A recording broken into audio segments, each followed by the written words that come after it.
indígenas Guarani, ele de Amazônia, né? 3.000 anos atrás. Que a gente via. Só que por que a gente alcançou essa parte, esse lado aqui?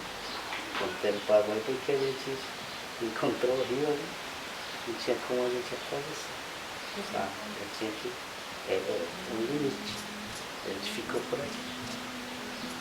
Essa é a história que o mais velho contava.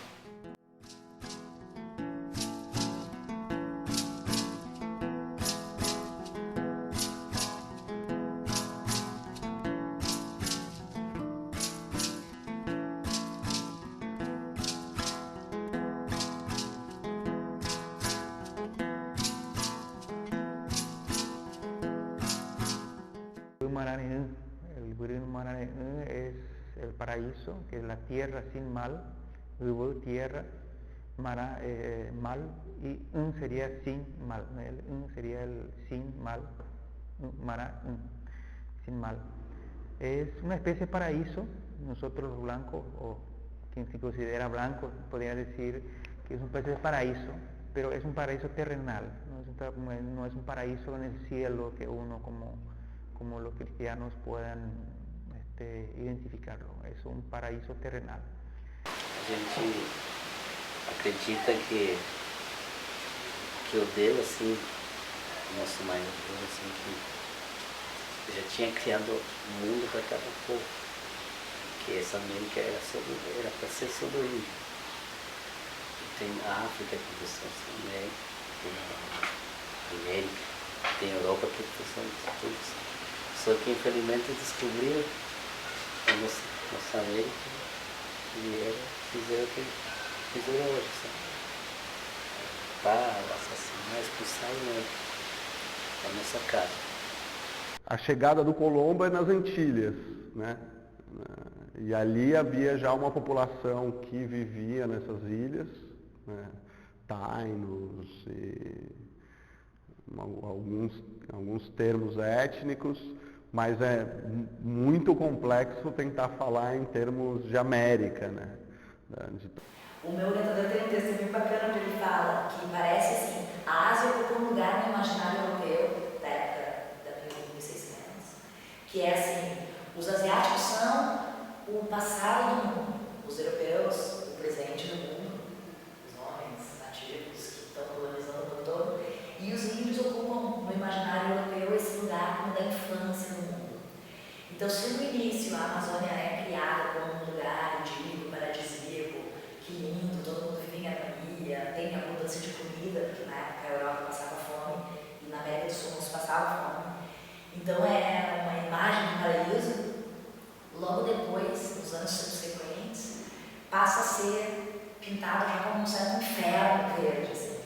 É o lugar da guerra, do canibalismo, da antropofagia, passa a ser visto como o lugar da selvageria, da falta de civilização, da falta de boas maneiras, da falta de roupa, da falta de religião. Outras metáforas de materiais que aparecem são o Anchieta usa, que os índios são como o ferro duro, o ferro, né? Então o missionário precisa ser como o ferreiro, né? Precisa martelar, né? E talvez uma das imagens, outra imagem que persiste bastante é a ideia da inconstância do indígena. O padre Vieira escreve para a Europa, né, para a sua organização religiosa, como ele escreve, dizendo, os índios não são convertidos, não são fiéis, que eu posso comparar com uma estátua de mármore.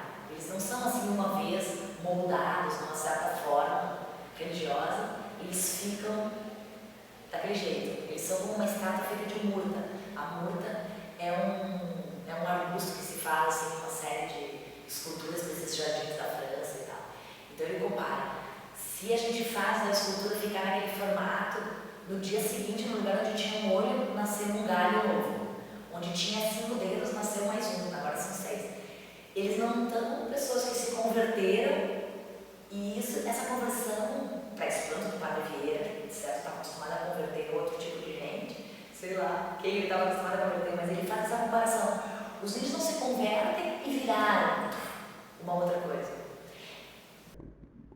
Esses ibéricos, então, estavam marcados muito pela experiência da ideia da reconquista da Península Ibérica, né? O processo de reconquista traz primeiro essa ideia da guerra religiosa cristã, né? Que de certa forma até hoje tem os seus desdobramentos, né?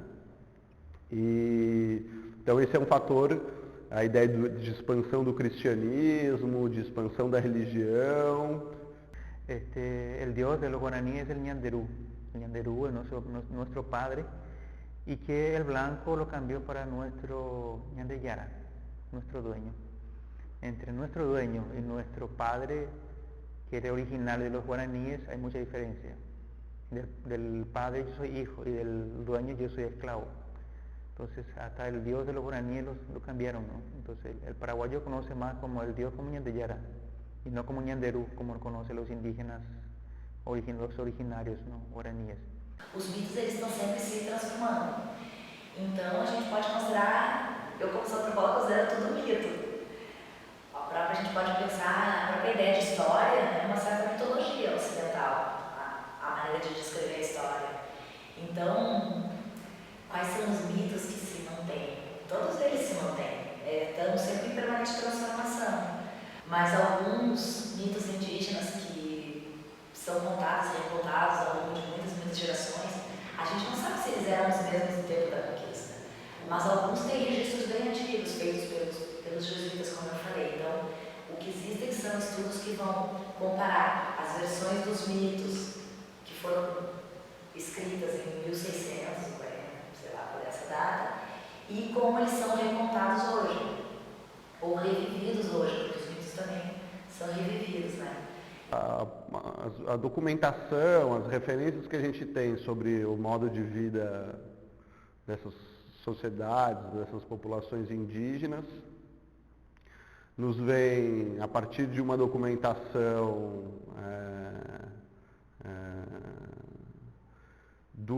produzida pelos próprios colonizadores, né, por esses viajantes, a partir de crônicas de viagem, etc., que descrevem o modo de vida, que inclusive investigam, né, como as histórias, as narrativas tradicionais indígenas, etc., e são uma documentação que a gente utiliza, mas também existem os desenhos, formas de escrita que haviam entre algumas sociedades, né, e a própria cultura material, né, que é mais objeto da arqueologia, mas também estudado pela história, que permite reconstituir como que era o modo de vida dessas sociedades. Então, o povo guarani é um povo que tem uma expressão cultural assim, bastante forte, eles mantêm uma série de peculiaridades da sua maneira de viver no mundo, que tem um grande xamanismo, eles constroem as suas casas mesmo com grande dificuldade, ainda assim eles mantêm uma casa de reza e tem um grande investimento de criar as crianças deles da forma como eles consideram corretas, né? Da forma da cultura deles, não se entregando assim, para formas de vida que têm sido impostas sobre eles, né? De trabalhar na cana-de-açúcar, por exemplo, em períodos muito longos, muitos deles procuram voltar para conseguir viver do jeito que eles consideram que é correto. Qual seria esse jeito de viver em comparação com o homem occidentalizado? Para el indígena guaraní, por ejemplo, no hay diferencia entre trabajo y arte. Cuando nosotros intentamos traducir, por ejemplo, la palabra trabaja en arte, entonces fue una dificultad muy grande traducir esa frase, trabajar en arte. ¿Por qué? Porque trabajar se dice en Baapo y arte también es en Baapo. Entonces vas a traducir Baapo en Baapo, porque para el indio no hay diferencia entre el trabajo y el arte, porque el arte es un trabajo. Todo lo que ellos hacen, desde la preparación de la comida, artesanía, dormir, pasear, el arte de casa, todo es un arte. Entonces la vida es un arte para los indígenas, por eso no hay esa diferencia entre trabajo y arte. Lamentablemente la cultura blanca, por ejemplo, le llama artesanía, lo que hace el pobre, lo que hace el indio, pero la verdad son artes también. só que era una forma diferente, son artes colectivas, porque una figura, una estatua que hace un indígena, no lo hace solo él, lo hace sus padres, sus hijos, sus primos, todo el mundo lo hace, una arte coletiva. E aí, de novo, também a gente tem que ultrapassar os próprios documentos, porque o que a gente tem normalmente é o relato do europeu, né?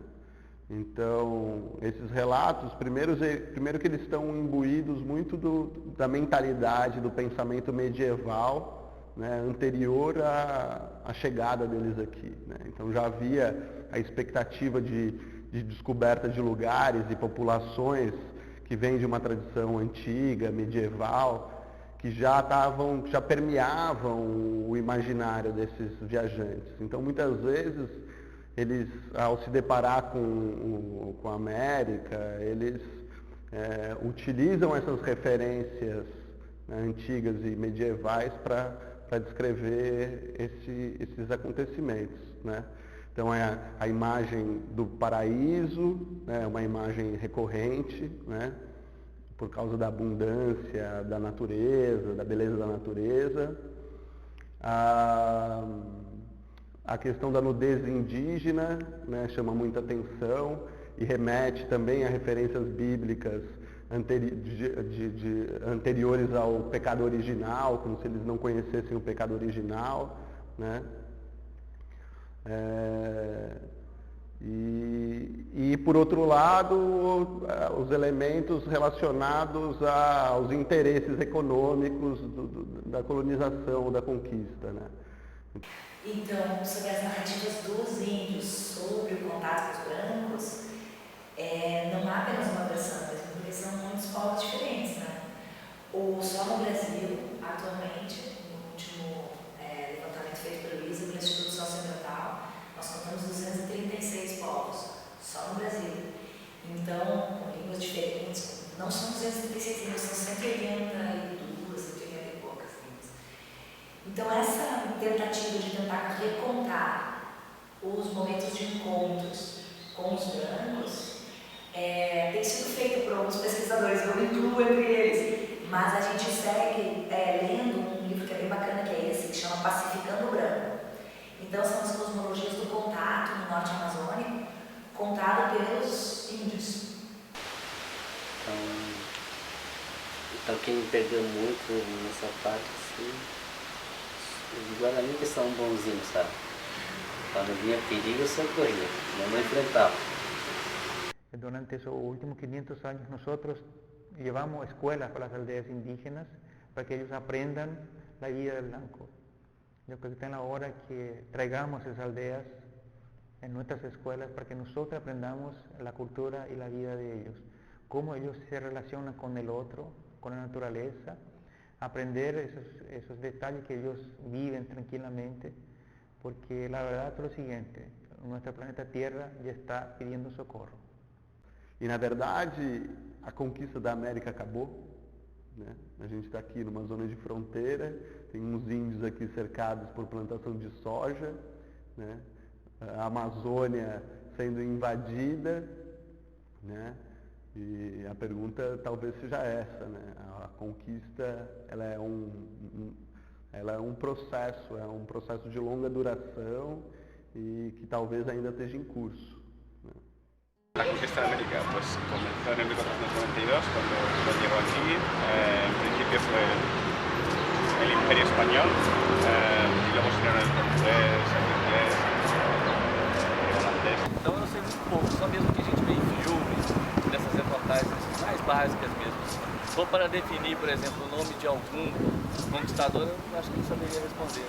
Eu já escutei o patrimônio histórico do Machu Picchu uma vez. Eu aprendi bastante coisa sobre isso quando eu fui lá. É bem interessante.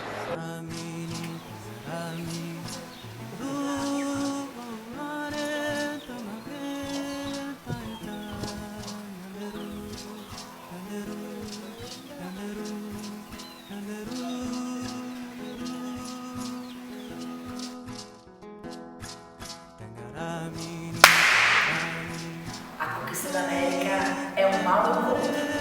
mas que podia ter efeitos atualmente positivos.